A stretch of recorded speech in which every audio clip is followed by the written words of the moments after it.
ഈശോ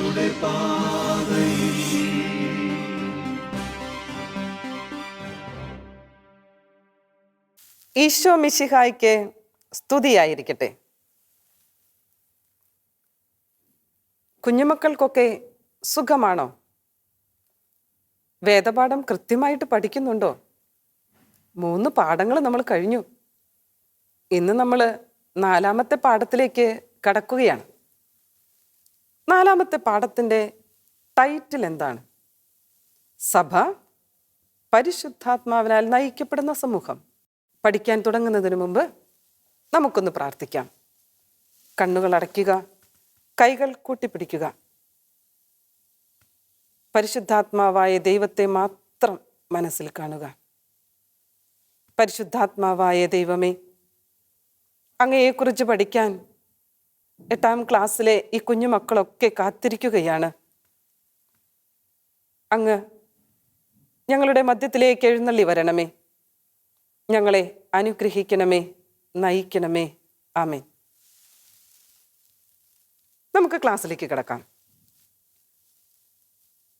പരിശുദ്ധാത്മാവായ ദൈവം സഭയെ എങ്ങനെ നയിക്കുന്നു, എങ്ങനെ സഭയിലേക്ക് വന്നു, പരിശുദ്ധാത്മാവുമായിട്ടുള്ള ബന്ധം എന്താണ്, ഇതൊക്കെയാണ് നമ്മൾ ഇന്ന് ക്ലാസ്സിൽ കാണാൻ പോകുന്നത്. ഈശോ സ്വർഗാരോഹണം ചെയ്ത് ശിഷ്യന്മാരെ വിട്ടു പോകുന്നതിന് മുൻപായിട്ട് ശിഷ്യന്മാരോട് പറഞ്ഞു, നിങ്ങൾ നഗരം വിട്ടു പോകരുത്. ഉന്നതത്തിൽ നിന്ന് ശക്തി ലഭിക്കുന്നതുവരെ നിങ്ങൾ പ്രാർത്ഥിച്ച് കാത്തിരിക്കണം. എന്നും നമ്മൾ ഓർക്കേണ്ട ഒരു തിരുവചനമാണിത്. ഈശോ നേരിട്ടാണ് നമ്മളോട് പറഞ്ഞത്. പരിശുദ്ധാത്മാവിൻ്റെ ശക്തി കൂടാതെ നിങ്ങൾക്കൊന്നും പറ്റില്ല. അതുകൊണ്ട് ആത്മാവിനാൽ നിറയാൻ പ്രാർത്ഥിക്കണം. എന്നാ നമ്മൾ പെന്തക്കോസ്താ തിരുനാൾ ആഘോഷിച്ചതെന്ന് ഓർമ്മയുണ്ടോ? ഈശോയുടെ ഉത്ഥാനം കഴിഞ്ഞ് 40ാം ദിവസം ഈശോയുടെ സ്വർഗാരോഹണ തിരുനാൾ നമ്മൾ ആഘോഷിച്ചു. വീണ്ടും 10 ദിവസം കൂടി കഴിഞ്ഞപ്പോൾ പെന്തക്കോസ്താ തിരുനാൾ നമ്മൾ ആഘോഷിച്ചു. നമ്മളൊക്കെ ലോക്ക്ഡൗണിലായിരുന്നു. വീട്ടിൽ TV-യിൽ കൂടെയൊക്കെ നിങ്ങൾ വിശുദ്ധ കുർബാനയിൽ പങ്കെടുത്ത് കാണുമല്ലോ.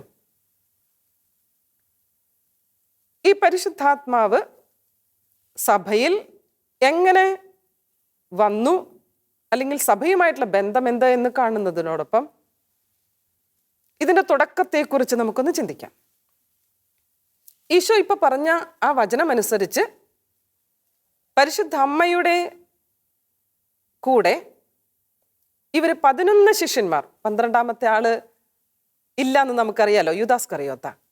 ബാക്കി 11 പേരും പരിശുദ്ധ അമ്മയുടെ കൂടെ സഹിയോൻ മാളികയിൽ ഒരുമിച്ചിരുന്ന് പ്രാർത്ഥിക്കുകയാണ്. ഇങ്ങനെ പ്രാർത്ഥിച്ചു കൊണ്ടിരിക്കുമ്പോൾ ആത്മാവ് തീനാളങ്ങളായി അവരുടെ മധ്യത്തിലേക്ക് ഇറങ്ങി വന്നു. ഇത് നമ്മൾ വായിക്കുക പുതിയ നിയമത്തിലുള്ള അപ്പോസ്തലന്മാരുടെ പ്രവർത്തനങ്ങൾ എന്ന പുസ്തകത്തിൽ 2ാം അധ്യായത്തിൻ്റെ തുടക്കത്തിലാണ്. സമയം കിട്ടുമ്പോൾ ഒന്നെടുത്ത് വായിക്കണേ. നമ്മൾ ആത്മാവിനാൽ നിറയും അത് വായിക്കുമ്പോൾ. ഈശോ ശിഷ്യന്മാരോട് പറയുന്നുണ്ട്, ഇത് നിങ്ങൾ ഓർമ്മിച്ചു വെക്കേണ്ട വചനമാണ്. അപ്പോസ്തല പ്രവർത്തനങ്ങൾ 1-ാം അധ്യായം 8-ാം വാക്യം. പരിശുദ്ധാത്മാവ് നിങ്ങളുടെ മേൽ വന്നു കഴിയുമ്പോൾ നിങ്ങൾ ശക്തി പ്രാപിക്കും. എൻ്റെ കൂടെ നേറ്റു പറഞ്ഞേ, പരിശുദ്ധാത്മാവ് നിങ്ങളുടെ മേൽ വന്നു കഴിയുമ്പോൾ നിങ്ങൾ ശക്തി പ്രാപിക്കും. നോട്ട്ബുക്കും പേനയും കയ്യിലില്ലേ? എല്ലാ ക്ലാസ്സിലും കൊണ്ടുവരണം. ഞാൻ എന്നും പറയുന്നതാണ് കേട്ടോ. പുസ്തകത്തിൽ നോട്ട്ബുക്കിലൊന്ന് എഴുതി വെച്ചേ. അപ്പോസ്തല പ്രവർത്തനങ്ങൾ 1:8. അതിന് മറ്റൊരു വിധത്തിലും കൂടെ നമുക്ക് എഴുതാം. അപ്പോസ്തല പ്രവർത്തനങ്ങൾ എന്നുള്ളത് നിങ്ങൾ എഴുതണം എന്നില്ല. നടപടി 1:8. വീണ്ടും നിങ്ങൾ ഓർമ്മിച്ചു വെക്കേണ്ട തിരുവചന ഭാഗം ഇതാണ്. അപ്പോസ്തല പ്രവർത്തനങ്ങൾ 2-ാം അധ്യായം 1 മുതൽ. പരിശുദ്ധാത്മാവിനാൽ നിറഞ്ഞ പത്രോസ്ലീഹായും ശിഷ്യന്മാരും അതുവരെ ഉണ്ടായിരുന്നവരല്ല. ഇപ്പോൾ ആകെ മാറിപ്പോയി. ഇപ്പോൾ ദൈവത്തിൻ്റെ ശക്തിയാണ് അവരെ നയിക്കുന്നത്. പരിശുദ്ധാത്മാവിനാൽ നിറഞ്ഞ പത്രോസ്ലീഹ ജനമധ്യത്തിൽ എഴുന്നേറ്റ് നിന്ന് പ്രസംഗിക്കാൻ തുടങ്ങി യേശുവിനെ കുറിച്ച്. അവിടെ ഗ്രൂപ്പിൽ മറ്റു പലരും ഉണ്ടായിരുന്നു. പല നാട്ടിൽ നിന്നുള്ളവരുണ്ടായിരുന്നു, പല ഭാഷകളിലുള്ളവരുണ്ട്. ഇവരൊക്കെ സ്വന്തം ഭാഷയിൽ കേൾക്കുന്ന കേട്ടപ്പോൾ അവർ തന്നെ ചോദിച്ചു, ഇദ്ദേഹം വേറൊരു നാട്ടുകാരനല്ലേ? നമ്മളെങ്ങനെയാണ് നമ്മുടെ ഭാഷയിൽ കേൾക്കുന്നത്? ഇതാണ് ആത്മാവിൻ്റെ അത്ഭുതം എന്ന് പറയുന്നത്. അന്നത്തെ ദിവസം തന്നെ 3000-ലധികം പേർ യേശുവിൽ വിശ്വസിച്ചു. നിങ്ങളുടെ കയ്യിലുള്ള ടെക്സ്റ്റ് ബുക്ക് ഒന്ന് എടുത്ത് നോക്കിക്കേ. Page number 28. അതിലൊരു ചിത്രം കൊടുത്തിട്ടുണ്ട്. പരിശുദ്ധാത്മാവ് ശിഷ്യന്മാരുടെ മേൽ വന്ന് നിറയുന്ന ഒരു ചിത്രം. കഴിഞ്ഞ ക്ലാസ്സിൽ നമ്മൾ കണ്ടു, പത്രോസ്ലീഹായെ സഭയുടെ നേതാവായിട്ട് അവരോധിക്കുന്നത്. ഈ സ്ലീഹായുടെ ചിത്രമായിരിക്കണം നടുവിൽ കാണുന്നത്.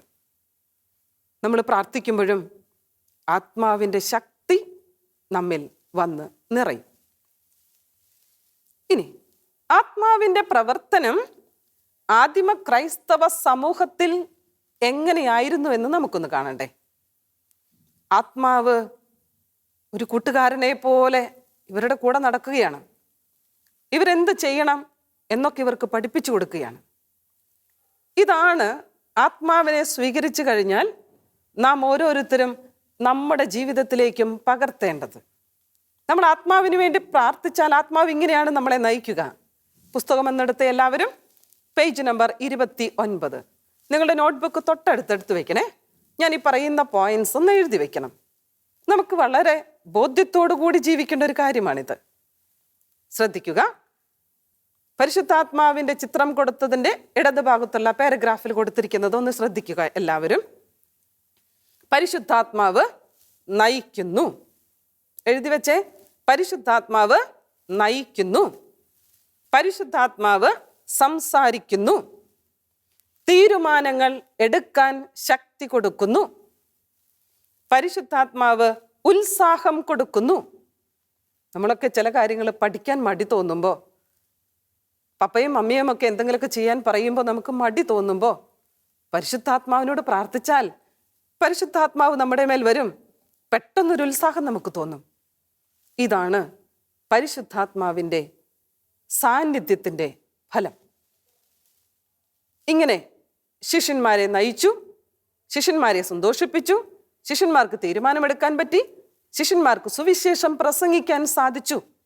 വീണ്ടും നമ്മൾ പരിശുദ്ധാത്മാവ് നയിച്ച ശിഷ്യന്മാരാണ് പ്രത്യേകിച്ചും ബർന്നബാസും സാവൂളും പത്രോസ്ലീഹയും ഒക്കെ. അവരുടെ പേരുകൾ നിങ്ങളുടെ ടെക്സ്റ്റ് ബുക്കിൽ എടുത്ത് പറയുകയാണ്. ഒരിക്കൽ പത്രോസ്ലീഹ പ്രാർത്ഥിച്ചുകൊണ്ടിരിക്കുകയാണ്. അങ്ങനെ പ്രാർത്ഥിച്ചുകൊണ്ടിരിക്കുമ്പോൾ പെട്ടെന്ന് പരിശുദ്ധാത്മാവ് പത്രോസ്ലീഹായോട് പറഞ്ഞു, നിന്നെ കാണാൻ 3 പേര് പുറത്തു വന്നിട്ടുണ്ട്, ഞാനാണ് അവരെ അയച്ചത്, നീ അവരുടെ അടുത്തേക്ക് ചെല്ലണം.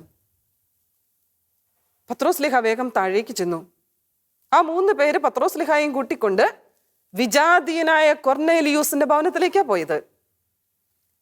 അവിടെ വെച്ച് കൊർന്നേലിയൂസിനെ സഭയിലേക്ക് സ്വീകരിക്കുക വഴി സുവിശേഷം വിജാതീയരുടെ അടുക്കലേക്കും കൂടി കടന്നു ചെല്ലാൻ പരിശുദ്ധാത്മാവ് വഴി തുറന്നു.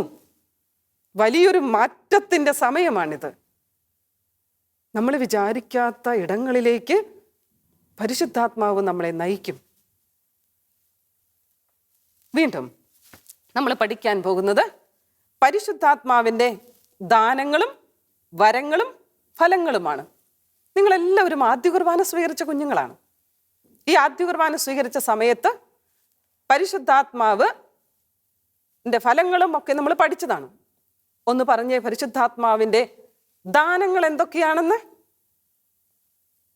തെറ്റിക്കാതെ പഠിച്ചു വെക്കണേ. ബുദ്ധി, ആത്മശക്തി, ആലോചന, ഇതെല്ലാം ദാനങ്ങളിൽപ്പെട്ടതാണ്. ഇനി പരിശുദ്ധാത്മാവിൻ്റെ വരങ്ങളുണ്ട്. നിങ്ങൾ ചോദ്യത്തിൻ്റെ പുറകിലുള്ള ചോദ്യത്തിൻ്റെ രണ്ടാമത്തെ ചോദ്യത്തിന് ഉത്തരം കൂടിയാണിത്.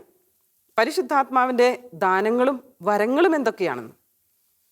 പരിശുദ്ധാത്മാവിൻ്റെ വരങ്ങളിൽപ്പെട്ടതാണ് വിവേകത്തിൻ്റെ വരം, വിവേചനത്തിൻ്റെ വരം, ഭാഷാവരം, നിങ്ങൾക്ക് പരിചയമുള്ളതാണിത്. ഭാഷാവരം, വ്യാഖ്യാനവരം, ആത്മാക്കളെ തിരിച്ചറിയാനുള്ള വരം.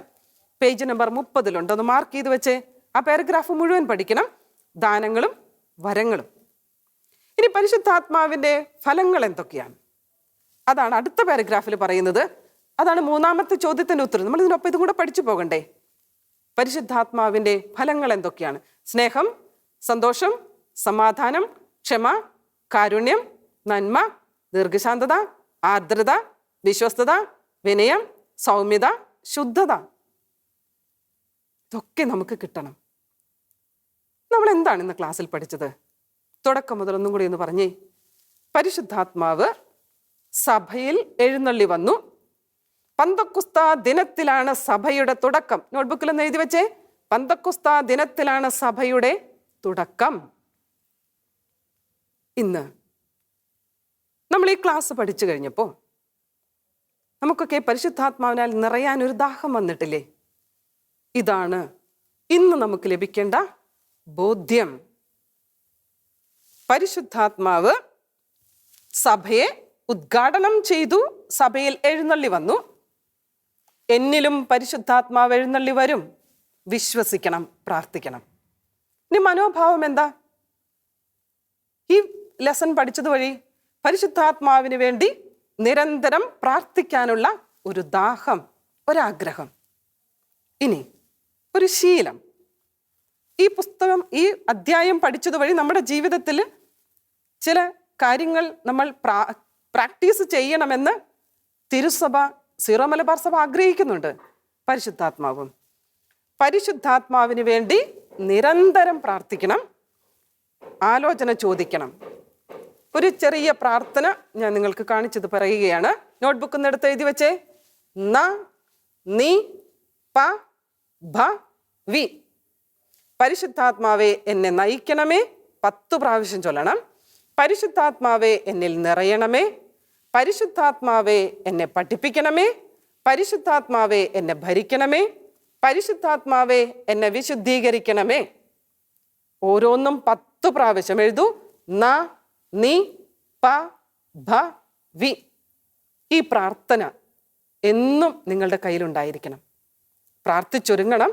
ഈ 3 ചോദ്യങ്ങളുടെയും ഉത്തരവും നിങ്ങൾ പഠിച്ചിരിക്കണം. നമുക്ക് അടുത്ത ഞായറാഴ്ച കാണാം. ഈശോ കുഞ്ഞുങ്ങളെല്ലാവരെയും അനുഗ്രഹിക്കട്ടെ. നമുക്ക് പരിശുദ്ധാത്മാവ് നമ്മെ നയിക്കുന്ന അനുഭവം നമുക്ക് കിട്ടട്ടെ. പരിശുദ്ധാത്മാവിൻ്റെ കൂടെ നമുക്ക് നടക്കാം. ആമേൻ.